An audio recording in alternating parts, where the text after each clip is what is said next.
কোরআনের ভিতরে রাজনীতি নাই তাহলে বলা যাবে না। আচ্ছা শুনেন, কোরআনের ভিতরে রাজনীতির আলোচনা আছে এরপরে বলা যাবে না, তার মানে কোরআন কিছু মানবে কিছু মানবে না। বাংলাদেশের দেখেন কোরআনের ভিতরে রাজনীতির আলোচনা আছে, উনি মানেন, এরপরে বলতে দিবে না, তার মানে কোরআন কিছু মানে কিছু মানবে না। ভুল কোনটা করছি বলেন, কোনটা ভুল হয়েছে বলেন তো দেখি, ভুল কোনটা হয়েছে বলেন তো দেখি।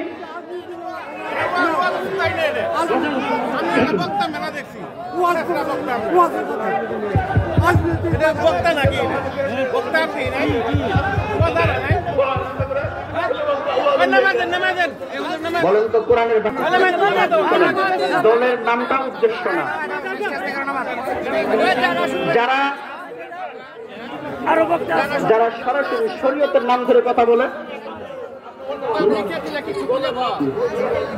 বসেন বসেন বসেন সবাই বসেন বসেন, দয়া করে আলোচনা ছিল। সমস্যা কোথায় মানুষের? আমি যে কথাগুলো বলছি একটা কথা বের করুন তো, যেটা কোরআন হাদিসে নাই।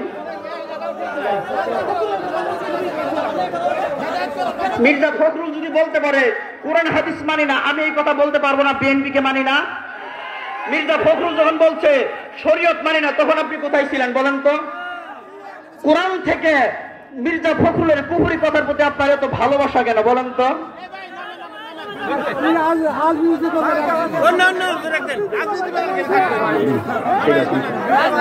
বসেন বসেন, মা বোনরা আসা, সবাই একটু বসেন, মাহফিলের সৌন্দর্যে সবাই বসেন একটু, আমরা কোরআন হাদিসের আলোচনা শুনবো, সবাই বসেন ইনশাল্লাহ, বসেন বসেন আপনারা বসেন, আলোচনা হবে ইনশাল্লাহ। আলোচনা চলবে না, আমি আলোচনা দেখি করবে। এবার কোরআনের শাসন দেখতে চাই। বাংলাদেশের মানুষ এখন ঐক্যবদ্ধ, সব দেখেছি, বঙ্গবন্ধুর শাসনামল দেখেছি, জিয়া রহমানের শাসনামল দেখেছি, খালেদা জিয়ার, শেখ হাসিনার শাসনামল, এরশাদের শাসনামল দেখেছি, এখন কোরআনের শাসনামল দেখতে চাই, এখন আলেমদের শাসনামল দেখতে চাই। কোরআনের শাসনে চলবে ইনশাল্লাহ বাংলাদেশে, রাজি আছেন তো ইনশাল্লাহ? ভোট দিবেন কাদেরকে? ইসলামিক দলগুলোকে, ঠিক কিনা? কোরআনের আইন বাংলাদেশে চালু হোক, চান কিনা?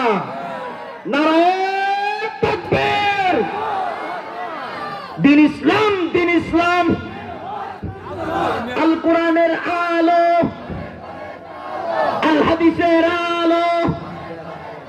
দেশের মানুষ চায়, আমরা চাই, অনেক দেখেছি, এবার একটু কোরআনের আমলটা দেখি আমরা, এবার একটু আমরা দেখি দেশের মাটিতে কি করে কোরআনের আইন চালু হয়, এটা আমরা দেখবো, ঠিক কিনা?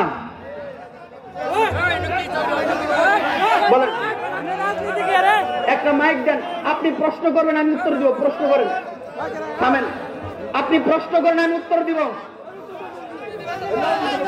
দেখি প্রশ্ন করেন আমি উত্তর দিব, দেখি কোনটা কোনটা ভুল আপনি বলেন, আমি বলি কোনটা ভুল, বলেন বলেন আমাকে বলেন কোনটা সমস্যা, বলেন। রাজনীতি কোরআন থেকে আলোচনা করে না যায়, কোনটা